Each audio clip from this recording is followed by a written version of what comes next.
Welcome to the Rise to Intimacy podcast. I'm your host, Valerie McDonald, and for over a decade, I've worked as a sex and couples therapist because intimacy used to feel really overwhelming for me. I felt a lot of pressure to perform, I was disconnected from my body, and I often felt like desire was out of reach for me. But through my own trauma work, I stopped checking out of my body and started feeling connected to it again. I learned what it's like to experience intimacy without fear, without shutting down, and without numbing out. Now I'm on a mission to help you do the same thing. This podcast exists because trauma doesn't get the last word. You can learn how to calm your body, change the story you've been carrying, and rebuild real connection. First with yourself and then with the people you love. Let's begin. If you've ever thought to yourself, I love my partner, but I don't desire them, or I don't realize how much resentment I have until my partner wants sex. Or even, why does sex make me feel anxious instead of connected? Then this episode is for you. Because for a lot of couples, the problem isn't just about how much they do or don't want sex. It's about attachment. Attachment needs are the built-in needs your nervous system has for safety, for reassurance, emotional closeness, responsiveness, and, very importantly, trust. And when those needs aren't met consistently, your brain doesn't interpret your partner as safe. It interprets them instead as a source of threat or pressure, sometimes rejection or emotional risk, even if you logically know you love each other. So sex doesn't just require attraction. It requires a nervous system that can tolerate intimacy. Today, I'm breaking down 4 reasons unmet attachment needs quietly sabotage your sex life, and what to do about each one using the kind of tools I teach couples, which are regulation, clarity, repair, and emotional safety. So let's dive in. So the first reason is that your nervous system can't access arousal without safety. When attachment needs are unmet, your body's stress response is activated.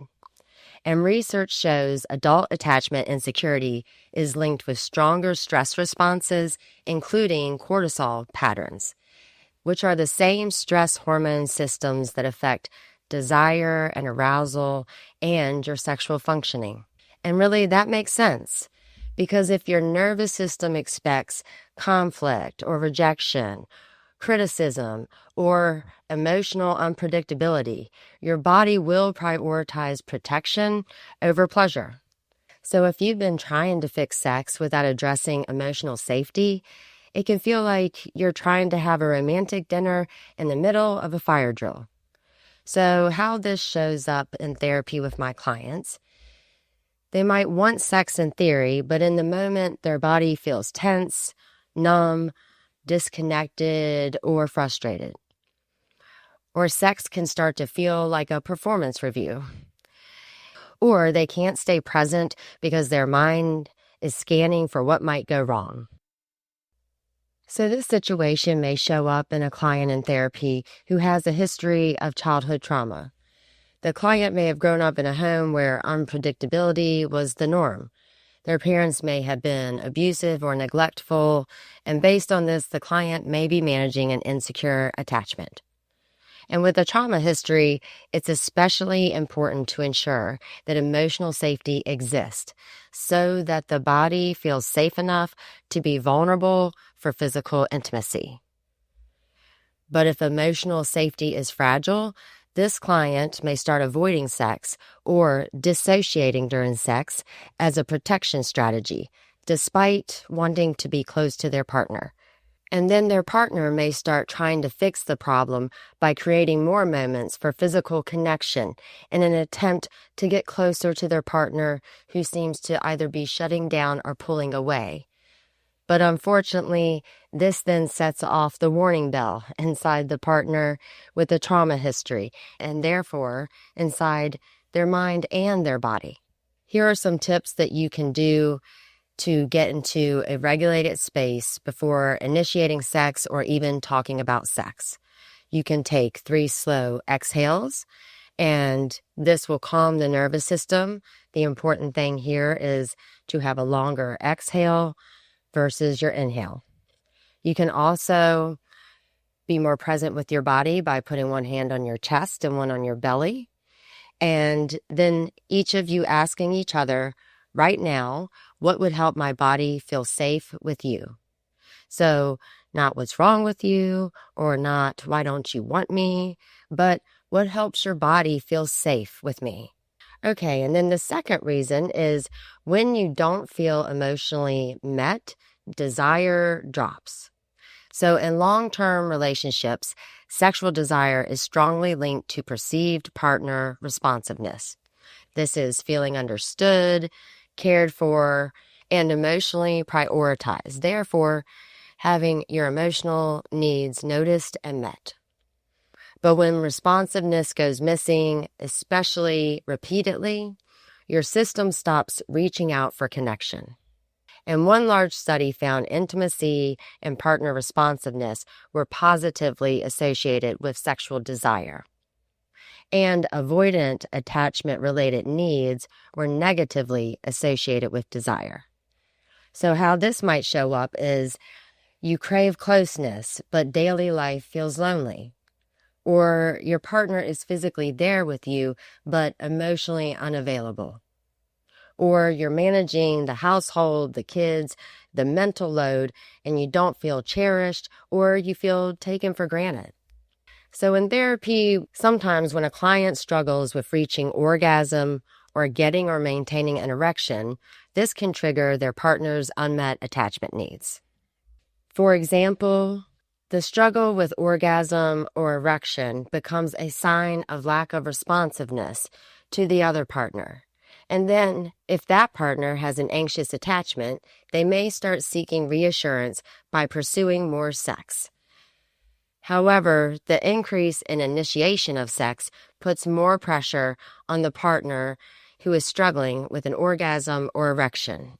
And then they become overwhelmed with the anticipation of disappointing their partner again.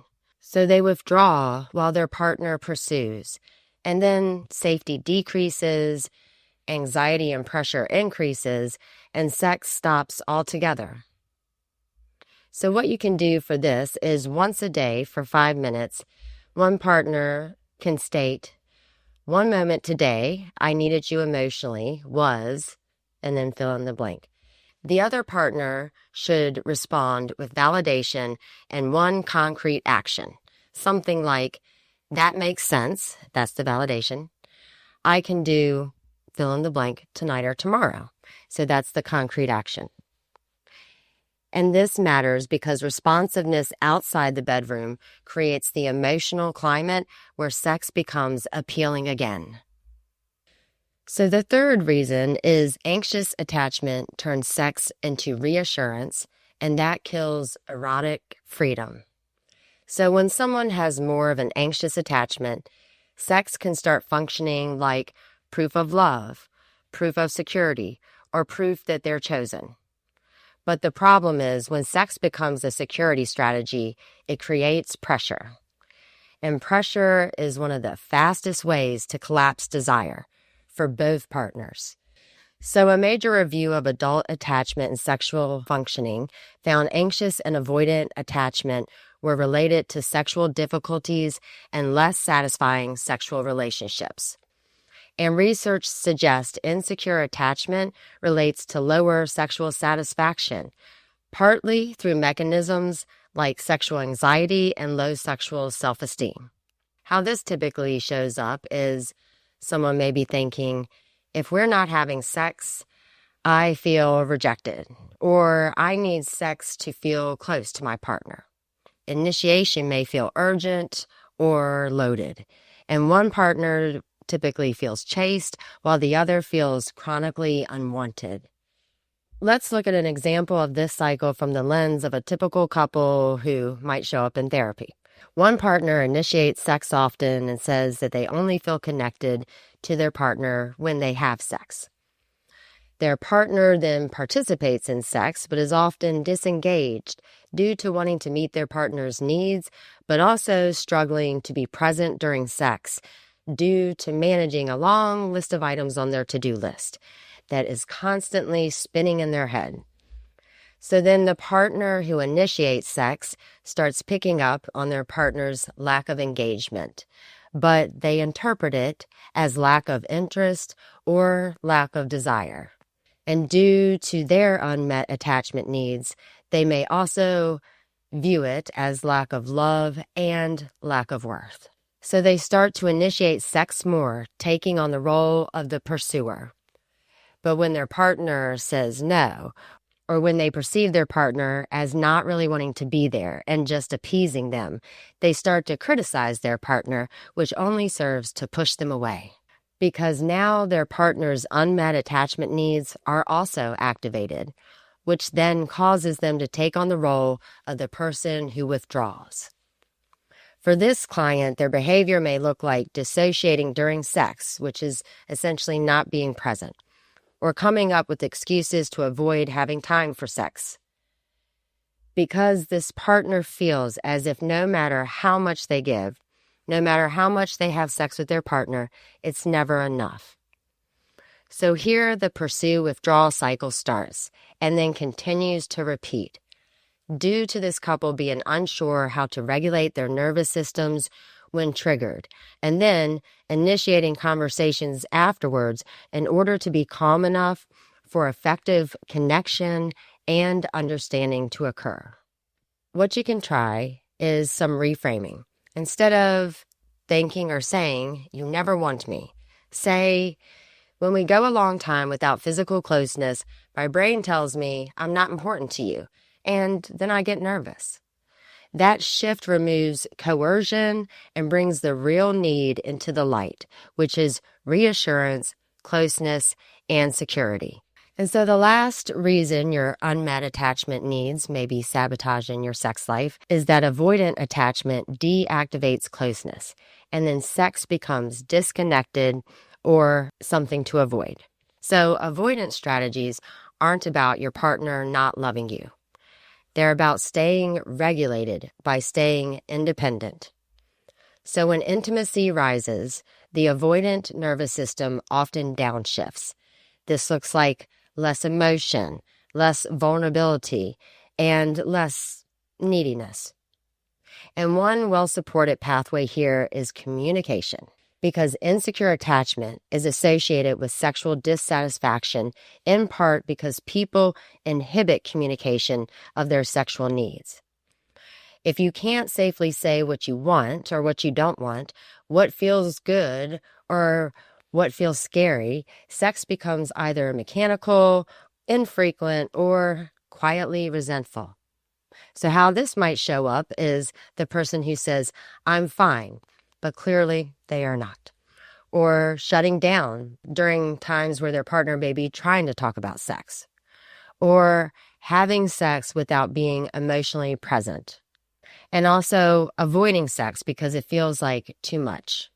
So some clients come to me saying they're unsure what they like and don't like when it comes to sex.